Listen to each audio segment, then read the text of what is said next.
Hi, welcome to Tap Tech. The Apple Watch Series 10 has now been out, but there was a lot of talk before the Series 10 launch. Many people expected a huge redesign. Some called it the biggest change since the original Apple Watch. But when the watch came out, those rumors didn't really come true. Yes, Apple made changes.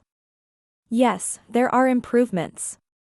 But it's not the giant leap some of us thought it would be. If you hold the Series 10 next to a Series 8, the differences are subtle. To the average person, it may not even be noticeable at all. You might need to point out what's different. That's how minor the changes look on the outside. But once you start using it, you begin to feel the difference. The small things add up. I got the new titanium model in slate. And honestly, I love it. The color is beautiful. It feels smooth and elegant. It's also very light. Compared to the Ultra, it feels much more compact and refined. The Ultra is bold and rugged. The Series 10 is more stylish. If you wear it with a nice band, it looks really classy. The display is slightly bigger than any other Apple Watch, even bigger than the Ultra. The increase is small, but it's there. It's edge-to-edge and feels more modern. The new display can also refresh at just 1 Hz. That means it slows down when it needs to save power. It can still show details like a ticking second hand even in the always-on display mode.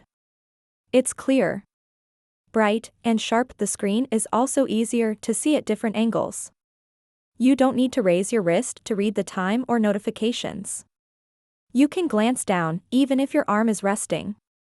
It's brighter and more visible. In bright sunlight or dark rooms, it performs better than older models. Another big change is the body. This is the thinnest Apple Watch ever. It feels sleek. On the wrist, it's more comfortable. It fits better under sleeves and jackets. It doesn't catch on things like thicker models sometimes do. So while the overall design hasn't changed drastically, the combination of a bigger display, thinner body, and better screen makes a big impact. Let's talk about one of the new features that Apple promoted the most: sleep apnea detection. The Series 10 now includes technology that can monitor signs of possible sleep apnea. It's not a tool that gives a diagnosis. Instead, it tracks your breathing patterns and gives you suggestions. If it sees signs of irregular breathing or low oxygen levels during the night, it will recommend you see a doctor. That could be very useful. This feature can help people who don't know they might have a problem. It brings awareness. But it's not a medical tool. It's important to remember that you shouldn't rely only on your Apple Watch for health decisions.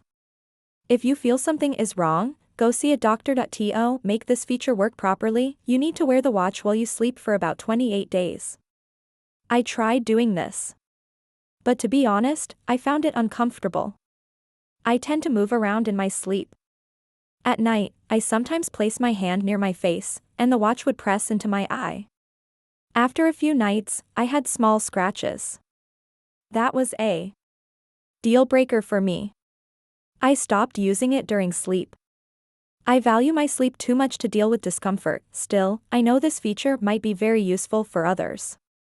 Some people have worn it comfortably at night and gotten useful results. So your experience may be different from mine. Also, this sleep apnea detection isn't only available on the Series 10. It also works on the Apple Watch Ultra too. So if that feature matters to you, you don't need to upgrade if you already own the Ultra 2. There are other new health features too. One of them is the new Vitals app. It gives you an overview of your body's status, especially during sleep. It checks your temperature, breathing, heart rate, and other signs. It looks for changes and lets you know if something is off. If your body temperature goes up or your heart rate is higher than normal, the app will let you know. That might mean you're getting sick or not recovering properly after a workout. To get the best results, you need to wear the watch at night for several days. It tracks patterns over time.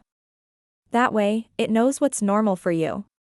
Then it can tell you when something's not right. It's a simple way to get more insights about your health without doing anything extra. There's another new tool called Training Load. This is useful for people who work out a lot. It shows how much effort you're putting into your workouts. It tracks how hard your body is working and tells you if you're overtraining or undertraining. That helps you know when to push harder or when to rest.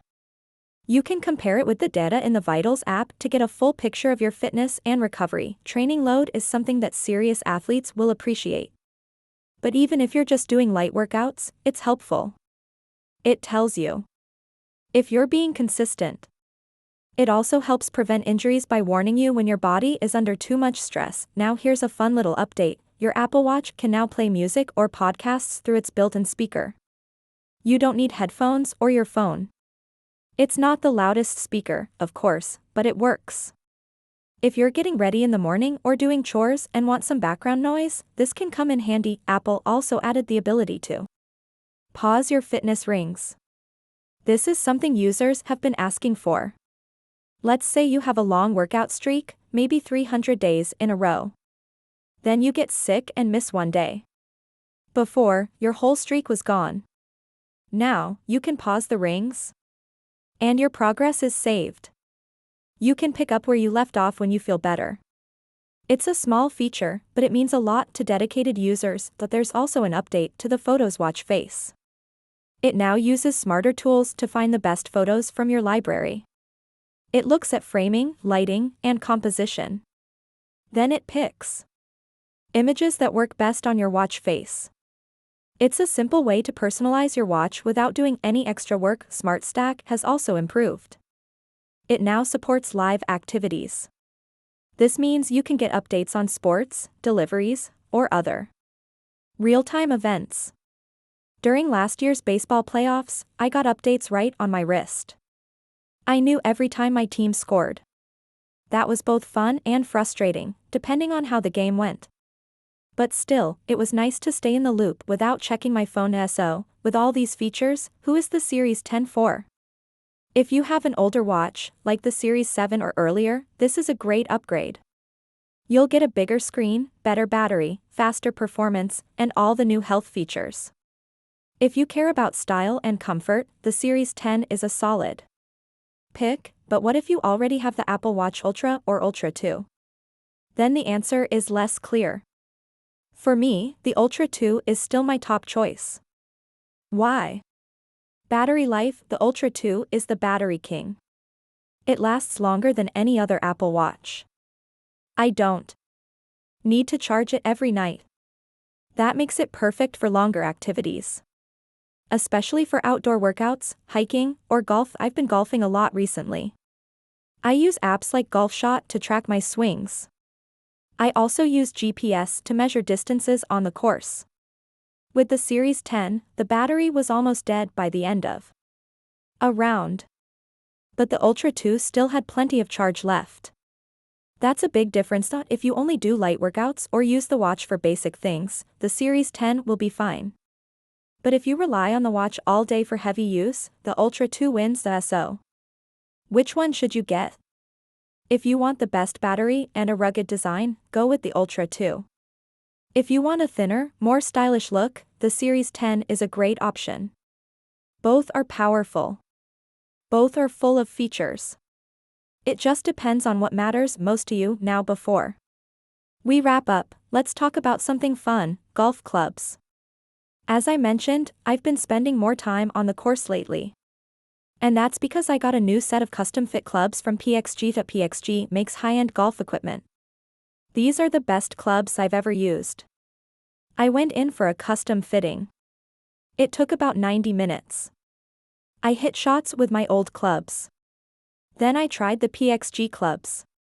The data showed huge improvements. I was hitting the ball farther, more accurate, more consistent. The clubs felt better in my hands. They were lighter and smoother. Everything was tailored to the way I swing. I went with the Black Ops line. I got the full set, from driver to putter. And the quality is top-notch. You can really feel the difference. Whether you're just starting out or already playing regularly, good clubs make a big difference. PXG takes the time to fit the gear to your needs. You don't have to be near a PXG store. There are other locations and affiliates that can help. If you're thinking about improving your game, check them out. It's a great gift to yourself. That's it for today's video.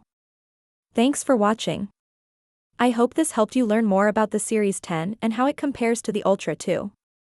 Let me know in the comments what you're planning to buy.